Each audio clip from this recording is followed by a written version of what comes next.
జరిగిన పరిస్థితి అందరికీ కూడా తెలిసిందే. గత చరిత్రలో ఎప్పుడూ జరగని విధంగా ఏకంగా 99% వాగ్దానాలు అమలు చేశాం. ఎప్పుడు జరగలేదు ఆంధ్ర రాష్ట్ర చరిత్రలో కానీ దేశ చరిత్రలో కానీ ఈ మాదిరిగా మేనిఫెస్టో అన్నది ఒక పవిత్ర గ్రంథంగా భావించి అదొక బైబిల్ గాను, అదొక ఖురాన్ గాను, అదొక భగవద్గీత గాను భావిస్తూ టిక్కు పెట్టమని చెప్పి ప్రతి ఇంటికి పంపించి టిక్కు పెట్టమని చెప్పి ప్రతి అడుగుతూ ఆ ప్రతి అక్క చెల్లెమ్మల ఆశీస్సులు తీసుకుంటూ ఆ ఇంట్లో ఉన్న అవ్వాతాతల దీవెనలు తీసుకుంటూ ఏ రోజు కూడా ఈ మాదిరిగా బటన్లు నొక్కడం ఏకంగా 2,70,000 కోట్ల రూపాయలు ఎటువంటి వివక్ష లేకుండా ఎటువంటి లంచాలు లేకుండా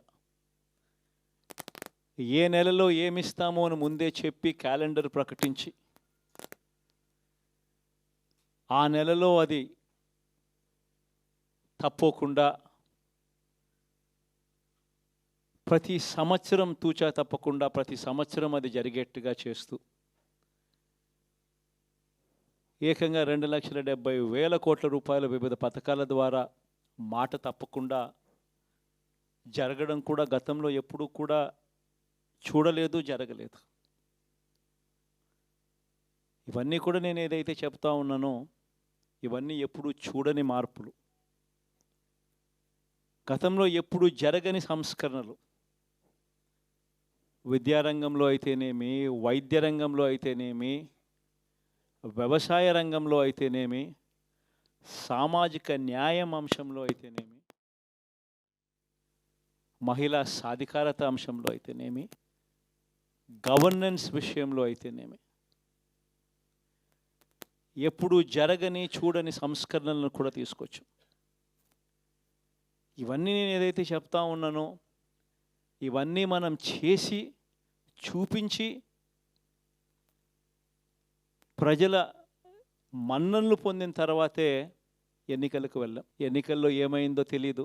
5 సంవత్సరాలు కళ్ళు మూసుకుంటే సార్ అయిపోయింది. 5 సంవత్సరాలు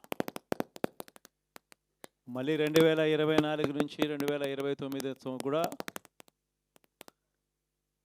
అదే మాదిరిగానే కళ్ళు మూసుకుంటే 2029 కూడా కళ్ళు మూసుకుంటే వచ్చేస్తుంది. ఇవి మనం గుర్తుపెట్టుకోవాల్సిన అంశం ఏమిటి అని అంటే సినిమాలో ఓన్లీ ఫస్ట్ హాఫ్ మాత్రమే అయ్యింది. గతంలో కూడా ఇదే మాదిరిగా పరిస్థితులు ఉన్నప్పుడు కూడా మనం ఏ మాదిరిగా పైకి లేచాము అన్నది కూడా మీ అందరికీ తెలిసిన విషయాలే. నేను ఒక్కటే మీ అందరికీ చెప్తా ఉన్నా, ప్రజల్లో ఈరోజు మనం చేసిన మంచి ఉంది. ఇంటింటికి మనం చేసిన మంచి ఇంకా బ్రతికే ఉంది. ప్రజల్లో ఈరోజు మనం చేసిన పాలన మీద విశ్వసనీయత అనే పదానికి అర్థం ఈ రోజుకి కూడా ప్రజల్లో ఉంది. గడప గడపకు మనం చేసిన మంచి ఇంకా ప్రజల్లో బతికే ఉంది. మరి ఇవన్నీ ఉన్నప్పుడు మళ్ళీ మనం లేయడం కూడా తథ్యం. కాకపోతే కొంచెం టైం పడుతుంది, ఆ టైం ఇవ్వాలి. ఆ టైం ఇచ్చినప్పుడు, అది జరిగినప్పుడు, పాపాలు పండినప్పుడు ఖచ్చితంగా మళ్ళీ మనం పైకి లేస్తాం. ఈ విషయం ప్రతి ఒక్కరం కూడా గుర్తుపెట్టుకోవాలి. ఎందుకు ఈ మాట కూడా చెప్తా ఉన్నానంటే రాజకీయాలలో అన్నిటికన్నా ముఖ్యమైన అంశం క్యారెక్టర్, విలువలు, విశ్వసనీయత. ఈ పదాలకు అర్థం తెలిసి ఉండడం రాజకీయాలలో చాలా అవసరం. రాజకీయం అంటే ఎల్లవేళలా అధికారమే కాదు. అధికారంలో లేనప్పుడు కష్టాలు ఖచ్చితంగా వస్తాయి. కానీ ఖచ్చితంగా కష్టాలు వచ్చినప్పుడు మనం ఖచ్చితంగా ఏ రకంగా రియాక్ట్ అవుతామన్నది మన చేతుల్లో ఉంది. విలువలు, విశ్వసనీయత లేని మనిషిగా రాజకీయాలు చేద్దామా, లేదా కష్టాలు వచ్చినప్పుడు ఆ కష్టాలను ఎదుర్కొని హుందాగా నిలబడుతూ మళ్ళీ 5 సంవత్సరాలు కళ్ళు మూసుకుంటే 5 సంవత్సరాలు అయిపోతాయి, మళ్ళీ 5 సంవత్సరాల తర్వాత మన పాలన వస్తుంది, మన ప్రభుత్వం వస్తుంది, అప్పుడు మళ్ళీ మనమే ఆందోళన ఎక్కుతామన్నది కూడా గుర్తుపెట్టుకొని అడుగులు వేస్తామా అన్నది మనలో ప్రతి ఒక్కరూ కూడా ఆలోచన చేసుకోవాలి. ఇదే మన ప్రభుత్వం అధికారంలో ఉన్నప్పుడు కులం చూడలేదు, మతం చూడలేదు, ప్రాంతం చూడలేదు, రాజకీయాలు చూడలేదు.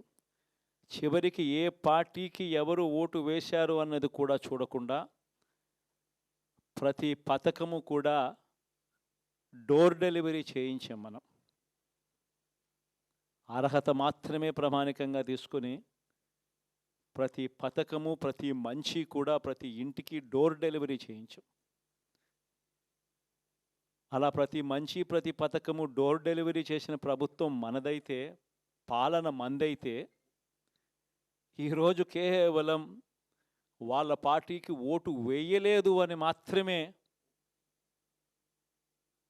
ఓటుకు వేయకపోవడమే పాపం అన్నట్టుగా ఈరోజు రావణ కాష్టం సృష్టిస్తూ ఉన్నారు, విధ్వంసం చేస్తూ ఉన్నారు, ఆస్తులు నష్టం చేస్తున్నారు, కొడతా ఉన్నారు, అవమానిస్తూ ఉన్నారు. ఇవన్నీ శిశుపాలుని పాపాల్లో భాగాలుగా ఇవన్నీ అప్పుడే పాపాలు మొదలయ్యాయి. ఒకవైపున మనమేమో మనకు ఓటు వేయకపోయినా కానీ ఏ రోజు కూడా డిస్క్రిమినేషన్ చూడలేదు. అటువంటి వాళ్లకు కూడా మనం డోర్ డెలివరీ చేసిన ప్రభుత్వం పాలన మందైతే, ఈరోజు కేవలం ఓటు వేయలేదన్న ఒకే ఒక కారణంతో ఏకంగా కొడతా ఉన్న పాలన వీళ్ళది. ఈ పాపం ఊరికే పోదు. రెండవ పాపం చంద్రబాబుది కూడా అప్పుడే పండింది. బహుశా కేంద్రం ఈ రకమైన కేంద్రంలో ఈ రకమైన పరిస్థితులు బహుశా ఎప్పుడు ఉండిండవేమో. ఈ రకంగా కేంద్రంలో 240 ఎంపీలు మాత్రమే వచ్చిన పరిస్థితులు, రాష్ట్రంలో ఏకంగా వీళ్ళకు కూడా ఈ మాదిరిగా మంచి నెంబర్లు వచ్చిన పరిస్థితులు, ఎన్డీఏలో మళ్ళీ చక్రం తిప్పుతా ఉన్న పరిస్థితులు.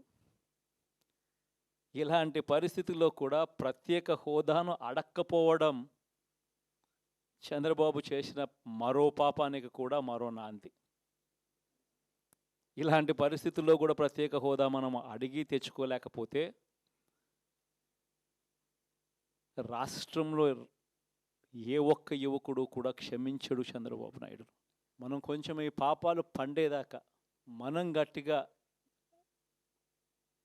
దీన్ని నిలబడగలిగితే, ముందుకు తీసుకొని పోగలిగితే ఈ పోరాటాన్ని ఆటోమేటిక్గా శిశుపాలుని 100 పాపాలు ఫాస్ట్గా ఎరోడ్ అయిపోతాయి. కాబట్టి ప్రతి ఒక్కరూ ఈ విషయాలన్నీ గుర్తుపెట్టుకోమని కోరుతాం. ఇవన్నీ బహుశా నేను చెప్పేటివన్నీ కూడా మీ అందరికీ కూడా తెలియనేటివి కాదు. కేవలం నేను మీ అందరికీ గుర్తు మాత్రమే చేస్తా ఉన్నా. కష్టాలు రావడం అన్నది సర్వసహజం. కష్టాలు ఇలా మనం ఎదుర్కొని నిలబడడం అన్నది మన చేతుల్లో ఉన్న అంశం అన్నది మాత్రం ఖచ్చితంగా ప్రతి ఒక్కరూ గుర్తుపెట్టుకోమని మీ అందరితో కూడా కోరుతా ఉన్నా. శాసనసభలో, చట్టసభలో మీ సభే అన్నిటికన్నా ముఖ్యమైన సభ అవుతుంది. ఓటు వేయలేదు అన్న ఒకే ఒక కారణంతో మనుషుల్ని కొడతా ఉన్న పరిస్థితుల్లో, మనుషుల్ని అవమానిస్తూ ఉన్న పరిస్థితుల్లో, మనుషుల్నే బలవంతంగా ఆస్తి నష్టం చేస్తూ ఉన్న పరిస్థితుల్లో ఇక ప్రతిపక్షం ఉన్నది ఒకటే ఒక పార్టీ, ఆ పార్టీకి అవకాశం ఇవ్వాలా అన్న కనీస నైతిక విలువలు వాళ్ళు పాటిస్తారన్న నమ్మకం నాకైతే లేదు. కాబట్టి మీరు చేయాల్సిన పాత్ర గొప్పది, చాలా ఉంది అన్నది మాత్రం గుర్తుపెట్టుకోండి. రాబోయే రోజుల్లో యాక్టివిటీ లెవెల్స్ అనేది ఆటోమేటిక్లీ పెరుగుతాయి. రాష్ట్ర వ్యాప్తంగా ఉన్న కార్యకర్తలందరినీ ఎవరినైతే వాళ్ళు ఇబ్బందులు పెట్టారో ఖచ్చితంగా వాళ్ళందరికీ మనోధైర్యం ఇస్తూ వాళ్ళ గ్రామాలకు వెళ్ళి వాళ్ళకు తోడుగా ఉండే చేసే కార్యక్రమాలు జరుగుతాయి. రాబోయే రోజుల్లో ఇంకా టైం గడిచే కొద్దీ ప్రజల్లోకి వెళ్ళే కార్యక్రమాలు ఇంకా ముమ్మరం అవుతూ పోతాయి. చివరికి ప్రజల్లోనే ఉంటాం. ప్రజలతో కలిసి పోరాడే కార్యక్రమం వేగంగా టైం గడిచే కొద్దీ మనము వేగంగా అడుగులు ముందుకు వేస్తాం. ఒకటి మీ అందరికీ చెప్తా ఉన్నా,